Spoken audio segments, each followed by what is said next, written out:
मोदी सरकार ने किसानों को न्यू ईयर गिफ्ट में क्या दिया और संभल की पुलिस चौकी को लेकर ओवैसी ने क्यों उठाए हैं सवाल। देखिए देश की बड़ी खबरें। नए साल पर किसानों को मोदी सरकार का तोहफा, खाद पर बढ़ाई सब्सिडी, फसल बीमा योजना के लिए खोला खजाना। साल के पहले दिन मोदी कैबिनेट की बैठक हुई जिसमें इस बात पर मुहर लगी कि डीएपी खाद का 50 किलो वाला बैग 1350 रुपए में ही मिलेगा। इसके अलावा डीएपी पर 3850 करोड़ रुपए के अतिरिक्त सब्सिडी का भी ऐलान हुआ है, जबकि पीएम फसल बीमा योजना का आवंटन बढ़ाकर 67,515 करोड़ रुपए का कर दिया गया है। दावा है कि मोदी सरकार के इस फैसले से 4 करोड़ किसानों को लाभ मिलेगा। पीएम मोदी ने कहा इस फैसले से किसानों की फसलों को और ज्यादा मिलेगी सुरक्षा, नुकसान की चिंता में आएगी कमी। आरएसएस के मुखपत्र ने किया मंदिर मस्जिद विवाद पर मोहन भागवत के बयान का समर्थन। लिखा, मंदिरों पर ये कैसा दंगल।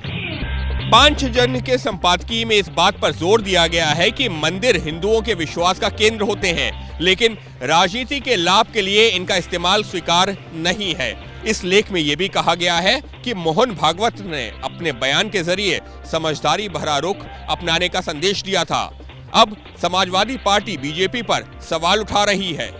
जो लोग विवाद पैदा कर रहे हैं, नए नए मुद्दे उठा रहे हैं, वो वैचारिक रूप से उन्हीं लोगों से जुड़े हुए लोग हैं। उन सबके कहने के बावजूद ये क्यों हो रहा है? दरअसल कुछ दिनों पहले संघ प्रमुख मोहन भागवत ने एक बयान देते हुए कहा था कि कुछ लोग मंदिर मस्जिद का मुद्दा उठाकर नेता बनने की सोचते हैं, जो कि गलत है। संभल में मस्जिद के सामने बन रही पुलिस चौकी पर बढ़ा विवाद। ओवैसी ने बताया वक्फ की जमीन। विवाद संभल से जुड़ा है और बयानों की गूंज हैदराबाद से सुनाई दे रही है। एक ही दिन में केस बढ़ता है, 1.5 घंटे में ऑर्डर हो जाता है, 1 घंटे के अंदर सर्वे हो जाता है और 5 लोगों को गोली मार कर शहीद कर दिया जाता है। इससे भी दिल नहीं भरा तो मस्जिद संभल की मस्जिद के सामने 100 मीटर नहीं बल्कि उसके 5 फीट के फासले पर आउटपोस्ट बना रहे हैं। हालांकि इन दावों को संभल के डीएम ने नकार दिया है। अभी तक जितने भी दस्तावेज आए हैं उनको लेकर के कोई भी प्रभावित और विधिक पक्षकार हमारे पास नहीं आए और उन दस्तावेजों की जांच की गई। जांच आगे भी जारी है। किसी भी प्रकार का कोई दस्तावेज लेके आता है तो नियमानुसार कार्रवाई की जाएगी। वहाँ पे कलेक्टर साहब बोल रहे कि नहीं हमारे को कोई कागज दिखाई नहीं। अब कलेक्टर साहब आपको जो देखना चाह रहे आप देख रहे, जो नहीं देखना चाह रहे नहीं देख रहे। आप जो आपको बीजेपी योगी बोल रही है वही आप देख रहे।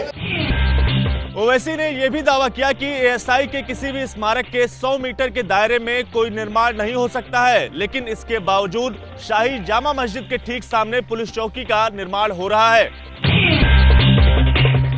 सुप्रीम कोर्ट की तरफ से बनाई गई कमेटी से बातचीत नहीं करेगा संयुक्त किसान मोर्चा। कहा कोर्ट का दखल स्वीकार नहीं।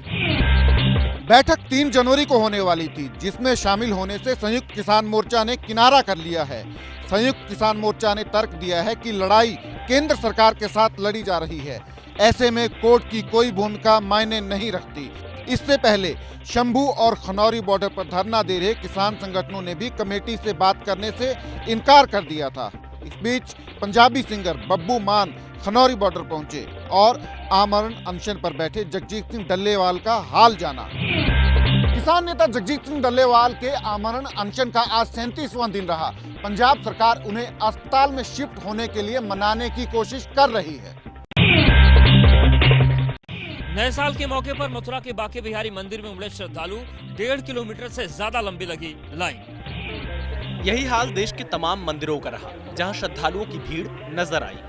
काशी विश्वनाथ मंदिर में साल के पहले दिन करीब 6 लाख श्रद्धालुओं ने पूजा अर्चना की। वहीं अयोध्या में एक दिन में 2 लाख से ज्यादा लोग रामलला के दर्शन करने पहुंचे। मथुरा के बांके बिहारी मंदिर में भी साल के पहले दिन 2 लाख से ज्यादा भक्त मन्नत लेकर पहुंचे। मंदिर के अलावा घूमने की जगहों पर भी ऐसी ही भीड़ दिखाई दी। इंडिया गेट पर सुबह से शाम तक लोगों का हुजूम उमड़ा रहा। श्रद्धालुओं की भीड़ इतनी ज्यादा है कि इसे नियंत्रित करना प्रशासन के लिए चुनौती साबित हो रहा है। मुंबई में रेलवे ने किया खास अंदाज से नए साल का स्वागत। वीडियो हो रहा है वायरल। जैसे ही घड़ी में रात के 12 बजे लोगों ने जश्न मनाना शुरू किया और ट्रैक पर खड़ी लोकल ट्रेन्स ने एक साथ हॉर्न बजाया। इस दौरान प्लेटफॉर्म पर खड़े यात्री वीडियो बनाते हुए नजर आए। मुंबई में नए साल का जश्न कई लोगों को भारी भी पड़ा है। 31 दिसंबर की रात को मुंबई ट्रैफिक पुलिस ने 18,000 से ज्यादा गाड़ियों के चालान काटे और 90 लाख रुपए जुर्माना वसूला। 31 दिसंबर की रात बिरयानी खाने वालों ने तोड़ा रिकॉर्ड। हैदराबाद में दुकानों के बाहर लगी लंबी कतार। लाइन देखकर ऐसा लग रहा है कि यहाँ मुफ्त में बिरयानी बांटी जा रही है। लोग इस तरह से काफी देर तक लाइन लगाकर खड़े रहे। किसी को नंबर 1 घंटे बाद आया तो किसी का 2 घंटे बाद। इस कतार में आम लोग भी थे तो डिलीवरी बॉयज भी। रास्ते से गुजर रहे लोगों ने इस मौजूदा भीड़ का वीडियो बनाया जो वायरल है। हैदराबाद की दम बिरयानी काफी मशहूर है और इसे खाने के लिए लोग दूर दूर से पहुंचते हैं। पहाड़ी राज्यों में बर्फबारी के बीच सैलानियों ने मनाया नए साल का जश्न, जमकर की मस्ती। नए साल का जश्न मनाने के लिए कश्मीर से लेकर हिमाचल और उत्तराखंड में पर्यटक उमड़ पड़े। मनाली में सैलानियों की सबसे ज्यादा भीड़ दिखी। बर्फ में मस्ती करते हुए सैलानियों ने नए साल का इस्तकबाल किया। हालांकि कुछ इलाके ऐसे भी हैं जहां बर्फ के बाद दुश्वारियां बढ़ गई हैं। सबसे ज्यादा संकट पीने के पानी को लेकर है। इधर मौसम विभाग ने आने वाले दिनों में पहाड़ी इलाकों में मौसम साफ रहने की संभावना जताई है, तो वहीं मैदानी इलाकों में घने कोहरे का अलर्ट जारी किया है। बिहार में शुरू हुआ चुनावी साल। आरजेडी ने पोस्टर के जरिए दिया युवा सरकार का संदेश। पटना में जगह जगह लगाए इस पोस्टर में लिखा है, आओ चले तेजस्वी संग, सरकार बनेगी अब यंग। इस पोस्टर में चुनाव जीतने पर जनता को देने वाली सौगातों का भी जिक्र किया गया है। नए साल में नई सरकार हम लोग बनाएंगे, जहां पढ़ाई, दवाई, कमाई, सिंचाई, सुनवाई और कार्रवाई वाली सरकार हो। उधर जेडीयू ने पोस्टर में महागठबंधन के बाकी दलों को जगह न मिलने पर तंज कस दिया। तो जब तेजस्वी यादव जी की ब्रांडिंग के लिए लालू जी को, राबड़ी जी को दरकिनार किया जा सकता है, तो कांग्रेस पार्टी की क्या राजनीतिक हैसियत? आज भी बिहार की सियासत में हलचल रही। तेजस्वी यादव नवनियुक्त राज्यपाल से मुलाकात करने राजभवन पहुंचे और फिर राज्यपाल ने राबड़ी देवी से मुलाकात कर उन्हें जन्मदिन की बधाई दी। लालू यादव के साथ राबड़ी देवी ने मनाया जन्मदिन का जश्न। तस्वीरें हुई वायरल।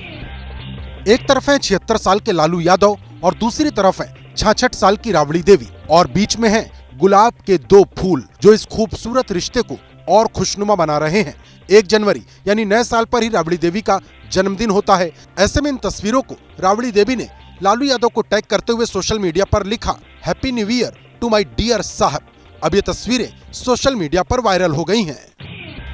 लालू और राबड़ी की शादी साल 1973 में हुई थी, यानी दोनों के रिश्ते को 51 साल हो चुके हैं और दोनों पति पत्नी बिहार के मुख्यमंत्री भी रह चुके हैं। सोशल मीडिया पर पाकिस्तानी लड़की से हुआ अलीगढ़ के लड़के को प्यार, बिना वीजा पहुंच गया सरहद पार। युवक का नाम बादल है जो दिल्ली में रहकर सिलाई का काम करता है। सोशल मीडिया पर पाकिस्तान की एक लड़की से उसकी चैटिंग शुरू हुई और वो बिना किसी को बताए पड़ोसी मुल्क पहुंच गया। सोशल मीडिया के जरिए ही बादल के परिवार वालों को पता चला है कि पाकिस्तान की पुलिस ने उसे पकड़ लिया है। बादल ने अपने परिवार से कहा था कि वो दुबई जाने की तैयारी कर रहा है, लेकिन बिना वीजा कैसे वो पाकिस्तान पहुंच गया, इसकी जानकारी अभी सामने नहीं आई है। छत्रपति संभाजीनगर के एक स्कूल में घुसा भैंसा, कई बच्चे हुए घायल। ये बच्चे लंच के दौरान स्कूल की बिल्डिंग के बाहर निकले थे, तभी वहां भैंसा पहुंचा और इन बच्चों पर हमला किया। हालांकि भैंसे के हमले में कोई छात्र गंभीर रूप से घायल तो नहीं हुआ, लेकिन कई बच्चों को चोट लगी है, जिन्हें अस्पताल में भर्ती किया गया है।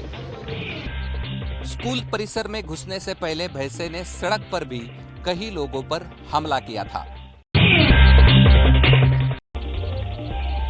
लखनऊ में शख्स ने मां समेत 4 बहनों की हत्या क्यों की और कहां से सामने आया तुल सुभाष जैसा सुसाइड केस। देखिए अपराध जगत से जुड़ी हुई बड़ी खबर। यूपी के लखनऊ में सनसनीखेज हत्याकांड। बेटे ने मां समेत 4 बहनों को उतारा मौत के घाट। परिवार आगरा का रहने वाला था जो पहले अजमेर गया और फिर 30 दिसंबर को लखनऊ पहुंचा, जहां इन लोगों ने शरणजीत होटल में कमरा नंबर 109 बुक किया था। आरोपी बेटे और पिता ने एक एक कर घर के सभी सदस्यों की गला घोंटकर हत्या कर दी। वारदात के बाद से आरोपी पिता फरार है, जबकि बेटे को पुलिस ने गिरफ्तार कर लिया है। पारिवारिक कलह के चलते उनके द्वारा अपनी 4 बहनों और माता की हत्या कर दी गई है। अग्रिम विधिक कार्रवाई इसमें प्रचलित है। आरोपी असद ने एक वीडियो भी बनाया है जिसमें वो बस्ती वालों पर प्रताड़ना का आरोप लगा रहा है और इसके साथ वो ये भी कह रहा है कि उसका पूरा परिवार धर्म परिवर्तन करना चाहता था। दिल्ली के मॉडल टाउन में बेंगलोर जैसा सुसाइड केस, पति ने 54 मिनट का वीडियो रिकॉर्ड करने के बाद की आत्महत्या।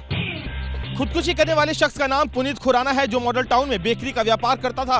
पुनीत की शादी 2016 में मनिका पहवा से हुई थी, फिर दोनों बिजनेस पार्टनर भी बन गए। हालांकि शादी के कुछ साल बाद दोनों में अनबन शुरू हो गई, जिसके बाद पति पत्नी ने कोर्ट में तलाक के लिए अर्जी भी दाखिल की थी। पुलिस ने दोनों का मोबाइल फोन सीज कर दिया। इस पूरे मामले में पुलिस ने अभी तक कोई एफआईआर दर्ज नहीं की है, जांच जारी है, उसके बाद ही कोई एक्शन लिया जाएगा। महाराष्ट्र के जलगांव जिले में भड़की हिंसा, उपद्रवियों ने कई गाड़ियों में लगाई आग। बताया जा रहा है कि विवाद हॉर्न बजाने को लेकर हुआ। शिवसेना कोटे से मंत्री गुलाबराव पाटिल का परिवार जिस गाड़ी से जा रहा था, उसी गाड़ी के ड्राइवर ने हॉर्न बजाया, जिससे लोग नाराज हो गए। विवाद बढ़ा तो पार्टी के कार्यकर्ता और ग्रामीण आमने सामने आ गए और गाड़ियों के साथ साथ दुकानों को भी आग के हवाले कर दिया। हिंसा के बाद इलाके में भारी पुलिस बल तैनात की गई है। पुलिस ने इस मामले में अभी तक 25 लोगों पर केस दर्ज किए हैं। कई लोगों को हिरासत में लेकर पूछताछ शुरू है। हिमाचल के डलहौजी में संदिग्ध हालातों में होटल मैनेजर की मौत। गुस्साए लोगों ने प्रशासन के खिलाफ प्रदर्शन किया। आरोप है कि बनीखेत में 3 पुलिसकर्मियों ने होटल मैनेजर के साथ बहस की और फिर मारपीट शुरू कर दी। इसके बाद धक्का लगने से होटल मैनेजर फ्लोर से गिर गया और उसकी मौके पर ही मौत हो गई। हादसे से पहले एक सीसीटीवी भी वायरल हो रहा है, जिसमें कुछ पुलिसकर्मी होटल के अंदर जाते दिख रहे हैं। होटल में जहाँ सीसीटीवी कैमरे हैं और जो रिकॉर्डिंग्स हमारे पास उपलब्ध हो सकती हैं, सबको कब्जे में लिया जा रहा है। सारी चीज़ों के आधार पर पुलिस जल्दी इसमें चार्जशीट तैयार करके कोर्ट में सबमिट करेगी। इधर गुस्साए लोगों ने अब प्रशासन के खिलाफ मोर्चा खोल दिया है और आरोपियों की गिरफ्तारी की मांग की जा रही है।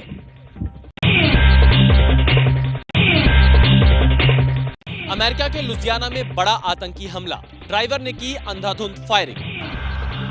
जिस जगह हमला हुआ वहां पर्यटकों की भीड़ रहती है। यहीं पर ड्राइवर पहले भीड़भाड़ वाले इलाके में पहुंचा और फिर गाड़ी से निकलकर लोगों पर फायरिंग करने लगा। इस हमले में 10 से ज्यादा लोगों की जान चली गई, जबकि 25 से ज्यादा लोग घायल हुए हैं। वीडियो में दिख रहा है कि हमले के बाद पूरे इलाके में पुलिस बल की तैनाती है और लोगों में अफरा तफरी का माहौल है।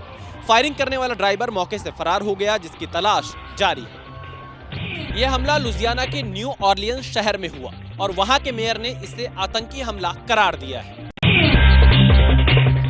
26/11 मुंबई हमलों में शामिल पाकिस्तानी मूल का कनाडाई व्यवसायी तहव्वुर राणा को भारत जल्द ही लाया जा सकता है। सूत्रों का कहना है कि अमेरिकी कोर्ट ने अगस्त 2024 में भारत अमेरिका प्रत्यर्पण संधि के तहत राणा को भारत भेजने का आदेश दे दिया है। अमेरिकी कोर्ट के इस फैसले के बाद अब भारत ने राणा को लाने की प्रक्रिया को तेज कर दिया है। तहव्वुर राणा वही शख्स है जिसने हमले के मास्टरमाइंड डेविड कोलेमन हेडली को मुंबई में ठिकानों की रेकी करने में मदद की थी। तहव्वुर राणा को अमेरिकी कोर्ट ने रिहा कर दिया है, लेकिन भारत की प्रत्यर्पण याचिका के कारण वो फिलहाल लॉस एंजलिस की जेल में बंद है। नए साल के मौके पर नासा ने जारी किया अंतरिक्ष से धरती की तस्वीर। नई खोज और नए अनुसंधान करने का लिया संकल्प। करीब 1.5 मिनट के इस वीडियो में अंतरिक्ष स्पेस सेंटर पर एस्ट्रोनॉट स्पेस वॉक करते हुए नजर आ रहे हैं। सफेद बादलों में घिरी धरती बेहद सुंदर नजर आ रही है। वीडियो में एस्ट्रोनॉट कुछ अलग काम करते भी नजर आ रहा है। आईसीएस में इस वक्त सुनीता विलियम्स और बुच विल्मोर समेत 4 और यात्री मौजूद हैं। विलियम्स और विल्मोर की वापसी इस साल मार्च के महीने में होनी है। पहले उनकी वापसी फरवरी में होनी थी, लेकिन अंतरिक्ष यान और क्रू 10 मिशन में देरी के कारण इसे टाल दिया गया है। और इसी के साथ 24 घंटे 24 रिपोर्टरों में फिलहाल इतना ही, लेकिन कल देश में जिन 4 बड़ी खबरों पर एबीपी न्यूज की नजर बनी रहेगी, उस पर जल्दी से एक नजर डाल लेते हैं। अजमेर शरीफ दरगाह पर विवाद के बीच ख्वाजा मोइनुद्दीन चिश्ती के उर्स के मौके पर पीएम मोदी चादर भेजेंगे। प्लेसेस ऑफ वर्शिप एक्ट को लेकर असदुद्दीन ओवैसी की याचिका पर सुप्रीम कोर्ट में सुनवाई हो सकती है। इसके अलावा किसान नेता जगजीत सिंह डल्लेवाल के आमरण अनशन के मुद्दे पर सुप्रीम कोर्ट में सुनवाई होगी। कल डल्लेवाल के अनशन का 38वां दिन है। पटना में बीपीएससी अभ्यर्थियों के प्रदर्शन का 16वां दिन है। सीएम घेराव की कोशिश भी की जाएगी।